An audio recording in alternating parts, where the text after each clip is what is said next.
Hello students. So today in this video we are going to discuss about the strategy for the preparation of a beautiful subject called history for civil service examination.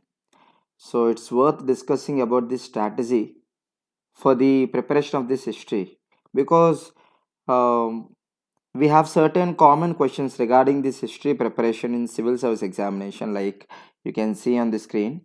How do we read history? What to focus on? Will I be able to cover the entire syllabus or not? Because, guys, when it comes to the preliminary and mains, history is a vast subject. We need to prepare a strategy involving to know about the syllabus first and what books to prepare and on which parts we have to focus on. So in this video, this all the things will be comprehended to you. So finally you can come to a comfortable zone to start your preparation for this history. So, and one more thing I just want to tell you. At the end of this video, I will tell you how and what kind of notes we need to prepare for the history. So, because it's ultimately the notes for you which makes the things easier for you just before the examination, either for comprehending the topics, presenting the topics, or revising the all the topics just before going to the exam. So, notes is very important for you. So, there are certain things we should know whenever we talk about history. The first thing is history for the UPSC Civil Service examination is divided into four categories. So you can see the four categories here: ancient Indian history, medieval Indian history, modern Indian history, and world history. Let me tell you first thing. In this classification, you should be very thorough about the chronology of ages. You need to know the lower limit and the upper limit of the ages so that it will help you out to classify the whole history topics into these four categories. Finally, you can just feel very easy and comfortable to complete your whole syllabus under these four categories. Okay, so first thing, ancient Indian history. It will start from the prehistoric age, that is around 2 million years ago it will be started, and till the rule of Lord Harshavardhana, who belongs to Pushyabhuti dynasty in and around 647 AD. So again, this is the range of ancient Indian history. And in and around 7th century, later half of the 7th century, the ancient Indian history comes to an end. So in the beginning of the 8th century, so this is 7th century and the later phase of a 7th century is somewhat um, the transition phase of ancient Indian history to medieval Indian history. So if you take the starting of the 8th century, so in and around 712 AD, that was the age when the very first time Turks invaded Sindh, and here it will open the curtain for you to study for this medieval Indian history. So, if I just want to comprehend the medieval Indian history for you, I can give you a classification it's like a brief timeline on medieval history. Like for example, see if you take around 1000 AD to 1206 AD, that is the age when we can see the personalities like Muhammad Ghazni, who raided India, who looted India for 17 times, and he was succeeded by Muhammad Gori. So that concept comes under Turkish invasion. And when Gore comes to India and he faced Prithviraj Chauhan in Battle of Tara in 1192 AD, where Prithviraj Chauhan got defeated in the hands of Muhammad Gori, then it was the beginning of the establishment of Islamic rule in parts of India, particularly northwestern parts of India. And there will come to the establishment of this Islamic rule. And then finally that Islamic rule got consolidated by Delhi Sultanates. So that will be starting from 1206 AD to 1526 AD till the first battle of Panipat happens. And in the Delhi Sultanate, you will be having five dynasties: Slave dynasty or Ilbari dynasty. Next, you will come under the Khaljis or Khiljis, fondly we call them, and the Tughlaqs, the Sayyids, and Lodi at last. And in 1526, the last ruler of Lodis, who was called Ibrahim Lodi, got defeated by Babur from Afghanistan. And after the victory of Babur, he will establish a new dynasty called Mughal dynasty. And that Mughal dynasty starting from 1526 AD to rest till 1858 AD. That is at the end of the revolt of 1857, where Bahadur Shah Jafar, to the last ruler of Mughal dynasty, goes to Rangoon jail and executed by the so-called Britishers. And the other shadow of the medieval Indian history talks about the Vijayanagara Empire and its foe called the Bahmani Kingdom and the great Marathas in Satso. So this is the comprehension of medieval Indian history actually. So next it will be followed by modern Indian history, guys. So modern Indian history, it's all about talking like the advent of Europeans such as Portuguese, Dutch, English, French, in between Denmark. It's a very small East India company though, but it has some place in the history book. So it's just like about the period of emergence of a foreign power in India till we get the freedom through freedom struggle. So that's about the modern Indian history. And the world history prescribed by the UPSC syllabus is so consolidated, where it covers the whole dimensions from the 16th century enlightenment to the establishment of UNO and some parts of the post UNO establishment developments like establishment of NAM, non-alignment movement, and its state consequences. So, this is the bird eye view for you. It is needed for the preparation of the history module. Okay, so coming to the book sources, first thing, just before going to the book sources, and the last thing I just want to tell you, see, this ancient Indian history, medieval Indian history, and the modern Indian history, these three topics are for the preliminary and for the GS1 preparation of your mains. It is for the first module of the general studies like preparation. And if you come to the world history, it is not so much important for the preliminary point of view, and it is very important for GS1 point of view because a considerable number of questions will comes in this world history. But guys, it is very important to note a fact that this world history is to be prepared in a conceptual wise, not like objective manner for the preliminary. In a subjective manner, you need to take over the preparation of world history. So for this, I would prefer, like I would suggest this modern world history by Norman Lowe. So here, if you have a great time for your preparation, like 1.5 year to 2 years, you can prefer this book, Modern World History by Norman Lowe, because somewhat it is a little bit vast. But if you just have a little time for your examination, if you want to just revise the whole stuff within a one go, then I would suggest this book called World History for Civil Service Examination by Krishna Reddy. Why? Because this book offers you the whole concept in the form of question and answer pattern. And in this book, you will be getting the answers like how, when, why, where, what happened. So for all these questions, you'll get a good number of answers with great dimensions. So guys, one thing I just want to remind you again, this history gives you an advantage side till you don't feel that it is a gray area for you, because in the recent trends, particularly in the preliminary, around 15 to 20% of the questions occupy from this subject. So that is the importance of this subject actually. So coming to the next, if I just want to tell you about the detailed book reference regarding the ancient Indian history, I would suggest India's Ancient Past by R.S. Sharma. So this is the best book. You can get the good information, orientation, approach, perspectives related to our ancient history. And then after, for the medieval history, you can have this History of Medieval India written by Satish Chandra. So medieval history, which I have given you the comprehension just a few minutes earlier, you can get the whole and comprehended document, including these facts and the things which were, events which were happened, like comprehended very beautifully in this book that is called History of Medieval India.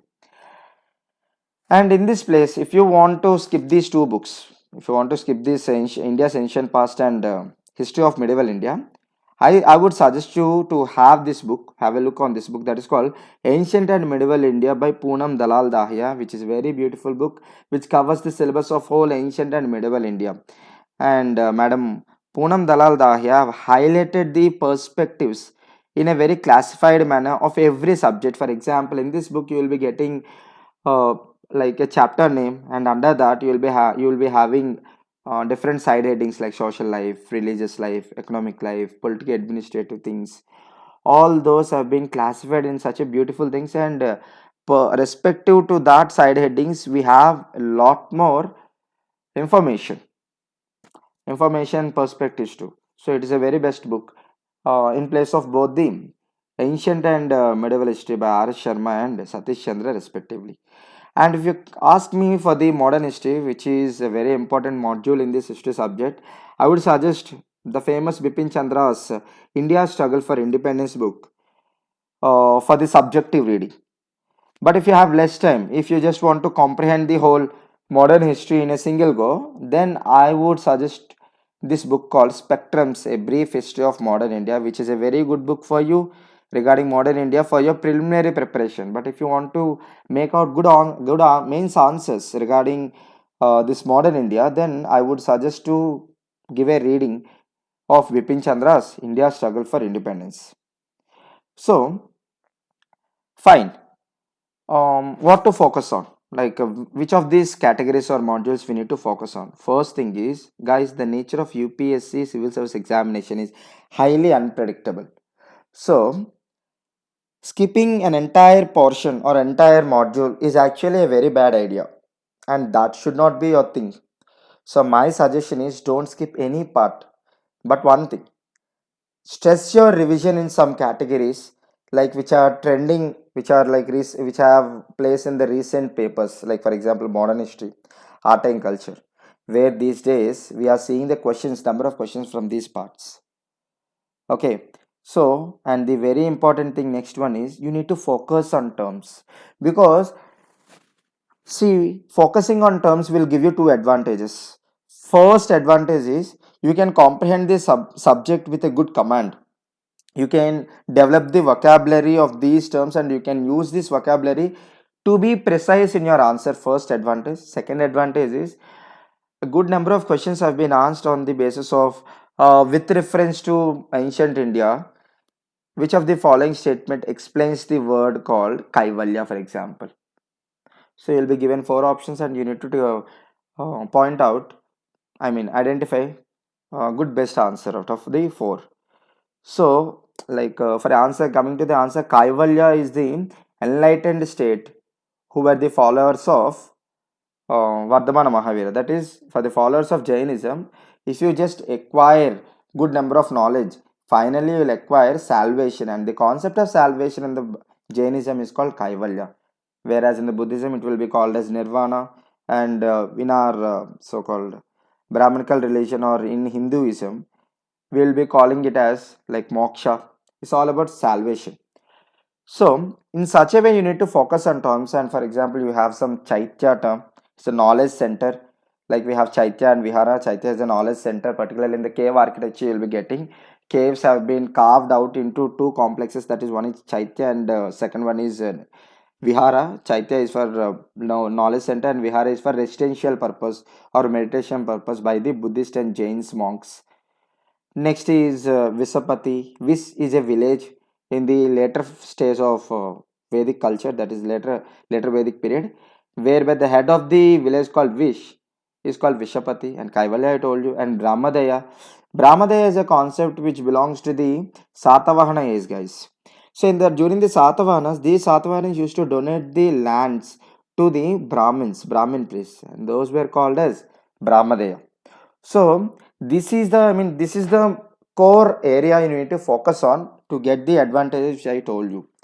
And apart from this, one more thing I just want to tell you. I'll just give you some important topics regarding the ancient India. For example, in ancient India, you need to go through the prehistoric period. In the prehistoric period, you'll be having Stone Age, which got classified under four stages. That is like Paleolithic Age, Mesolithic Age, Neolithic Age, finally Chalcolithic Age, and next Indus Valley Civilization, Vedic period, kingdoms and empires of ancient India, like just I'm talking about the Mahajanapadas, and what were the kingdoms ruled of those Mahajanapadas, particularly Magadha, which is very largest and powerful Mahajanapadas, and whatever the dynasties which rule this Magadha territory. Okay, for example, Haryanka, Shishunaga, Nanda, Mauryas at last. And after the Mauryas, how these empires got disintegrated, how the petty kingdoms got evolved, and what are the consequences. You need to go through this ancient India part.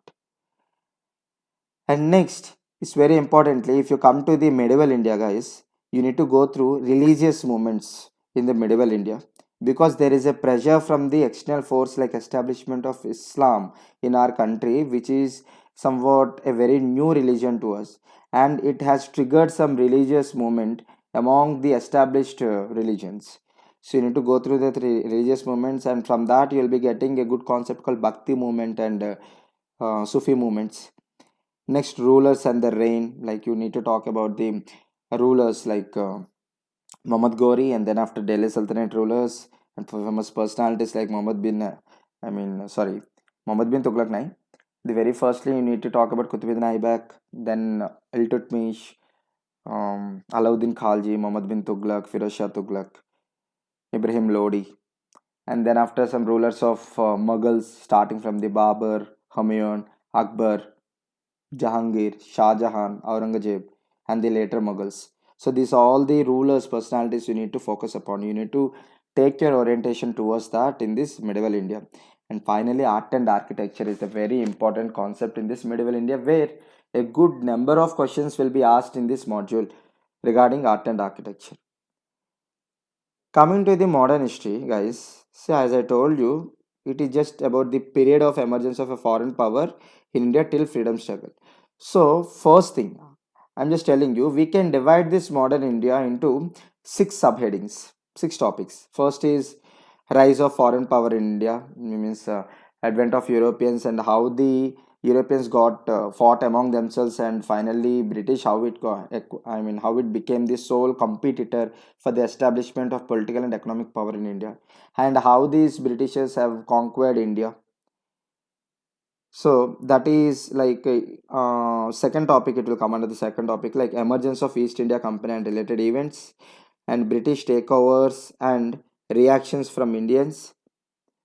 Next, British economic policy, socio-cultural facets, and finally freedom struggle and independence. So that's all about the modern India.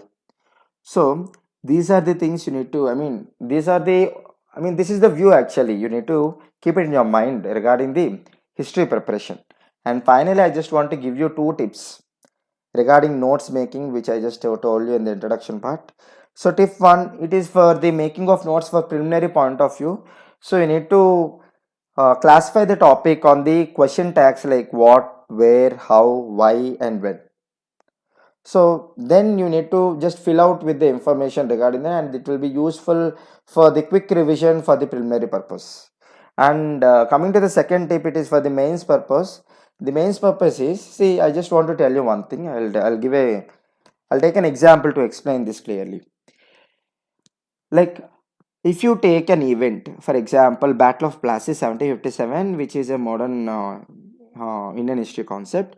So in the mains perspective, we need to know what actually the significance of Battle of Plassey 1757. So what happened after Battle of Plassey 1757, the consequences, and the procedure of Battle of Plassey 1757 and the actual participants in that. And finally, how did it impacted the course of Indian history? How did it impacted the course of Indian history? And finally, you need to conclude that concept, that what we gain and what we lost.